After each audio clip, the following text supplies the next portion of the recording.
Ketika kita mencermati pidato-pidato Presiden Prabowo di berbagai event dan momen, khususnya terkait dengan komitmen dan tekad beliau untuk memberantas korupsi, termasuk di dalamnya pidato terakhir di hari peringatan hari kelahiran Pancasila 2 Juni 2025 yang lalu, itu kita selalu mendapatkan kesan bahwa pidato itu dilakukan dengan sangat berapi-api, dengan sangat bersemangat, dengan sangat heroik. Kekurangan kita terutama menurut pendapat saya adalah sikap mental para elit bangsa, terutama mereka-mereka yang pegang jabatan-jabatan penting sebagai wakil rakyat, sebagai utusan rakyat, dan sebagai mandataris rakyat.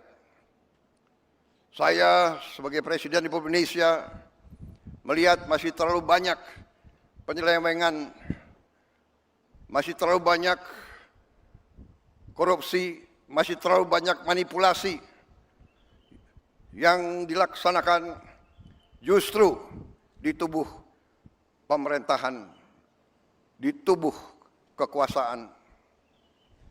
Saya menggunakan kesempatan ini di hari peringatan lahirnya Pancasila untuk menghimbau, mengajak seluruh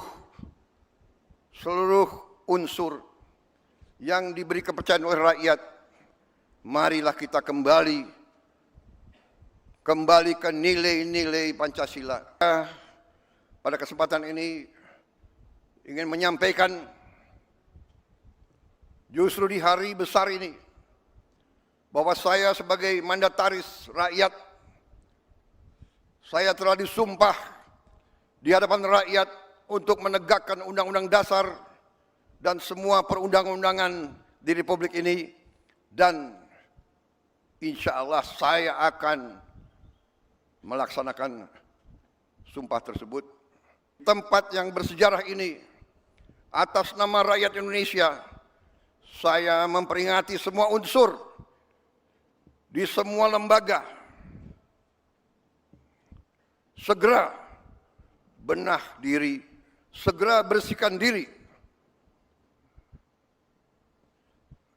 karena negara akan bertindak. Mereka yang tidak setia kepada negara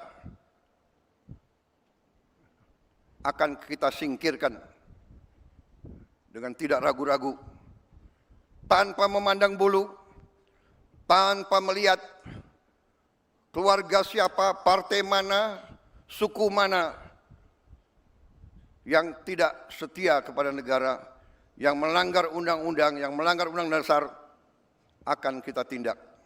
Semua penyelewengan, semua kebocoran harus berhenti. Semua pejabat yang tidak mampu melaksanakan tugas lebih baik mundur sebelum saya berhentikan. Dan karena beliau itu berlatar belakang sebagai satria, sebagai tentara, ya saya percaya bahwa pidato itu bukan cuma sekedar orasi, tetapi suatu komitmen dan tekad yang ingin sekali beliau realisasikan. Apalagi beliau pada waktu itu sudah menyinggung, menyadari bahwa beliau itu diangkat sebagai presiden itu oleh rakyat, menjadi mandataris rakyat yang bersumpah kepada Tuhan Yang Maha Kuasa. Nah, beliau sadar akan hal itu, ya, sehingga beliau tidak ingin mengkhianati Pancasila.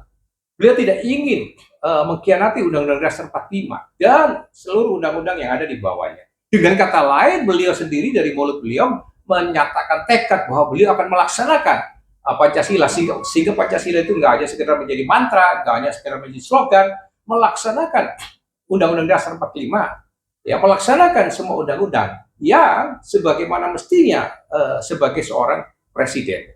Yang kedua, beliau juga menyadari, sudah sadar betul, sudah mengidentifikasi problemnya, bahwa kultur dan mental korup itu justru dari elit sendiri, dari lingkaran kekuasaan sendiri. Itu berarti kultur mental korup itu berada juga di lingkungan di sekitar beliau, gitu. Itu tanpa tidak alih-alih beliau menyadari hal itu. Karena itu, yang pertama-tama saya sangat berharap bahwa Bapak Presiden berkenan melakukan clean your environment first, Pak. Gitu. Clean up your environment. Bersihkan dulu lingkungan Bapak, lingkungan kekuasaan.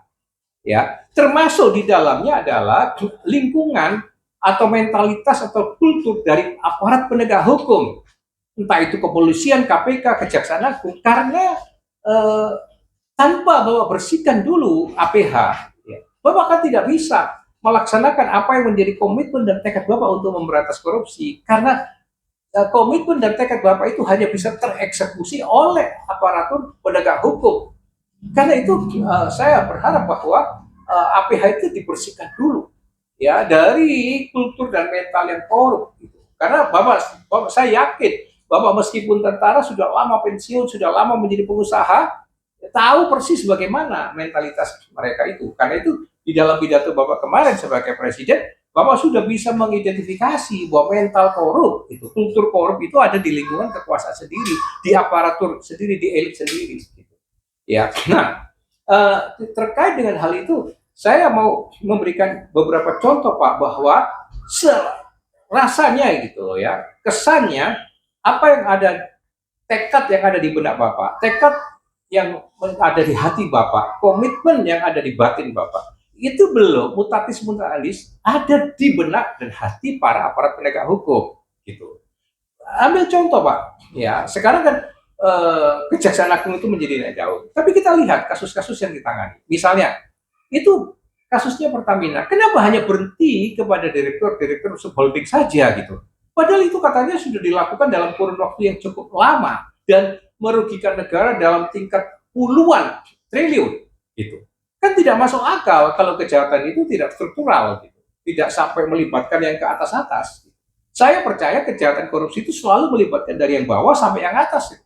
Mental korup itu sudah terjadi begitu, struktural sekali, Pak. Ya, begitu juga kalau kita cermati kasus nikel misalnya, kenapa hanya berhenti di Harvey Muiz gitu? Ya, kenapa tidak berhenti di sampai yang ke ujung-ujung, yang otoritas-otoritas tambang di masanya gitu? Ya, juga tidak usah jauh-jauh, Pak. Ya, kasusnya Markus itu Jarod Sikar, yang mantan pejabat Mahkamah Agung. Itu 1 triliun cash di rumahnya, 50 kilo emas di rumahnya, itu kan tidak masuk akal hanya melibatkan 2 majelis, itu majelisnya Ronald Tanur dengan CPU itu. Apalagi itu juga dilakukan katanya dalam kurun waktu yang sudah lama. Itu berarti kan pasti ada kasus-kasus lain yang dia makelarin gitu, yang sokomonnya kok lewat dia. Kenapa itu Kejaksaan Agung tidak mau bongkar hal itu? Misalnya. Nah, begitu juga yang terakhir nih Pak, sekarang kasusnya Nadiem Makarim, Kementerian Ristek dan Pendidikan Tinggi. Ya pengadaan Chromebook itu. Bagaimana? Itu Kejaksaan Agung sudah mencekal 3 staf khususnya Nadiem. Ya kan? Itu berarti kan Kejaksaan Agung sudah mendapatkan bukti permulaan bahwa itu patut diduga tindak pidana. Pertanyaan logisnya, apa mungkin staf khusus itu bisa menggelontorkan 9,9 triliun untuk membelanjakan Chromebook gitu. Kan tidak masuk akal. Itu pasti ada otoritas di atas dia, di atas mereka, di atas staf khusus itu kan. Nah, kenapa itu juga tidak dibongkar sampai sekarang? Ya, begitu juga misalnya kasusnya kredit Sritex itu. Masa hanya berhenti pada direktur utamanya Sritex, berhenti kepada 2 direktur bank daerah, Bank Jawa Barat dan Bank DKI. Lalu bagaimana dengan kredit sindikasi yang katanya 2,5 triliun yang lain? Kenapa itu tidak diungkap juga? Ya, mau berapa lama lagi itu terungkap? Karena sekali lagi, apalagi kasus kredit, Bapak pasti tahu sebagai pengusaha, itu pasti keputusannya adalah struktural banget dari top manajemen. Tidak mungkin kalau ratusan miliar apalagi triliun itu hanya di level-level direktur. Saya percaya bahwa jika Bapak Presiden tidak membersihkan aparatur negara lebih dulu, saya kira apa yang menjadi komitmen dan tekad Bapak itu nanti akan sekedar orasi, Pak. Ya, harapan saya baik aparat intelijen maupun APH, Bapak tegaskan, Bapak perintahkan dengan sangat tegas untuk menggarap semua kasus-kasus, menangani semua kasus-kasus itu dengan lugas dan tuntas dari A sampai Z-nya Pak, dari 1 sampai 9-nya. Itu catatan saya dan salam merah putih.